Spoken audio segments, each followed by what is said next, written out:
He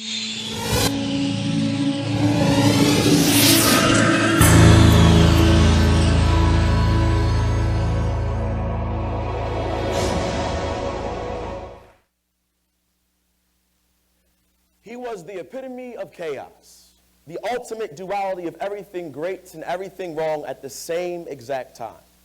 He was a prisoner sitting behind his desk watching a teacher on a chalkboard in which he had no relation. He was, and he still is, somebody who had every opportunity to be great, but unfortunately his life did not allow him to do so. He was the antithesis of Willie Lynch's letter, but the ultimate manifestation of Jim Crow's ideology. Who was he? He was the fire that had forgotten its creative potential, and also the egg cracked into the fire that forgot that even in a new solid form, it was still useful. The egg. To most of us, the egg is just something for food purposes. But at the same exact time, the egg can actually be the life-giving mechanism for a chicken, for example. I think we all know what a chicken is, yes. The chicken spends a certain amount of time inside the egg being nourished and helped by the yolk. The yolk has certain nutrients, certain dynamics that helps the chicken grow. So for a second, let's pause and call ourselves the egg, human beings. On the outside is a shell, what we put onto the world to hide ourselves in certain circumstances. And on the inside is a yolk, which we can call potential, which has an unlimited ability to continue to nurture us should we allow it to continue. So let's crack the egg. And just like that, the potential flows out. However, this was my issue. When I started teaching this semester at an urban high school in New York City, I currently teach 12th grade government. It's an awesome internship. But I got the awesome opportunity to also work in a 9th grade class called the Empowering Males Leadership class, which takes them, 11 of the school's most underachieving men of color, and tries to inspire them. GPAs range from negatives to a 58. These students are in jeopardy of not even making it to the 10th grade, and quite frankly, not many people care for them to make it there. The goal of this class is to inspire them to not only be great in their academics, but in their personal and professional lifestyles. But when I walked into the class about 11 weeks ago, the teacher was frustrated and didn't know what to do. He couldn't relate to the students. No matter what he tried to do, no matter what mechanism, it just wasn't clicking. And when I tried, quite frankly, it was the same exact thing. They didn't really understand me, or I them. And then one day I'd simply ask them, what is it about you all that actually makes you who you are? And the responses I got were, I'm going to die by the time I'm 16. I'm not going to graduate high school. And mister, why are you even here? You can't even relate to us. And then I took a step back. What would 14-year-old Ronald say if this nice little bow-tied, suited, sophisticated college guy came in and told me how to empower myself? I wouldn't be receptive to it. So I reflected. Now I remember when I was 14, when my grandfather had passed. And ultimately, my grandfather was the one person that made me everything I am. He challenged me, and in a sharecropping nature in which he grew up, there wasn't such thing as laziness. It was always hard work. An 85 was pathetic, and a 90 was okay, I guess. And had I brought home anything less, that'd be even more of a problem. But one summer, when I was about 12, we spent a lovely summer, 8 weeks, in Fairmont, West Virginia, which is in west of nowhere of West Virginia. Each and every single day, I did some type of work, whether it be learning how to crop, learning how to do something to help my grandmother's house out at that point in time. But my grandfather was unique. He loved speaking. He was known to always be long-winded.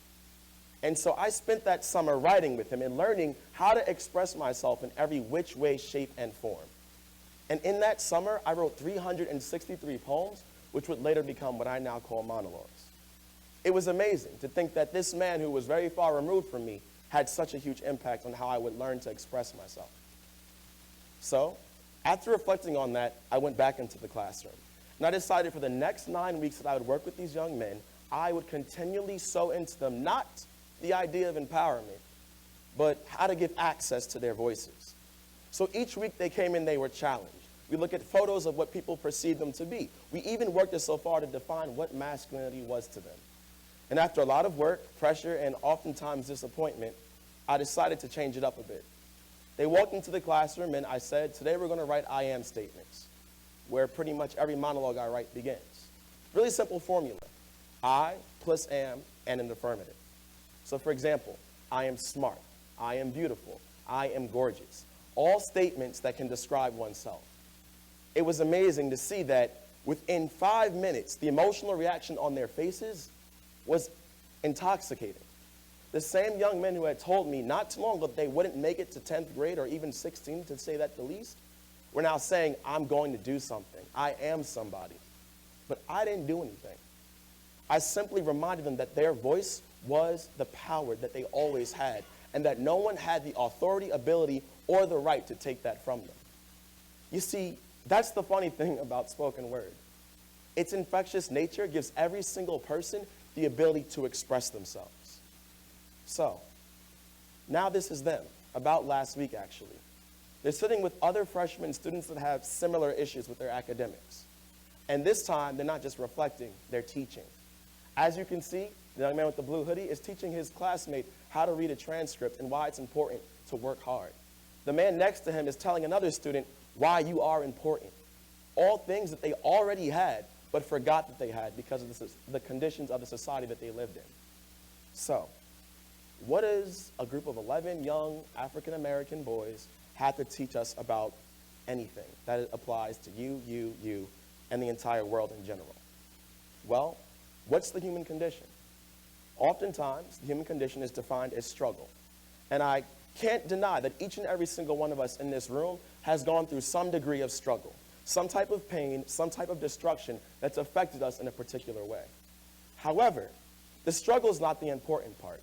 It's how you take that experience, manipulate it, and change the world that you're in. How have you used your struggle to redirect something or change someone's life? In this case, these young men had stories that I could not relate to. However, by sharing their stories and sharing their experiences with each other, they moved forward and rediscovered their actual power that had been hidden for a very long time. So, what's the question to end this all off? What can we leave here with? It's not what's going to work or how did you find out how to empower these young boys from the urban inner city. More so, it's about what can we do to perpetuate this? And as I thought about this question before I came here today, I said to myself, a rabbi actually said it that I've studied a lot. If not me, then who? If not now, then when? And that is the question. If not me, then who? If not now, then when? So using your struggles and using your abilities, don't succumb. You have the inherent human capital to change each and every life you encounter. And it all starts with the egg. Whether you're still in your shell or about to be cracked for someone else's benefit, no matter where your yolk, which is the potential inside the egg, ends up, it still benefits somebody. And that's how you can start. Thank you.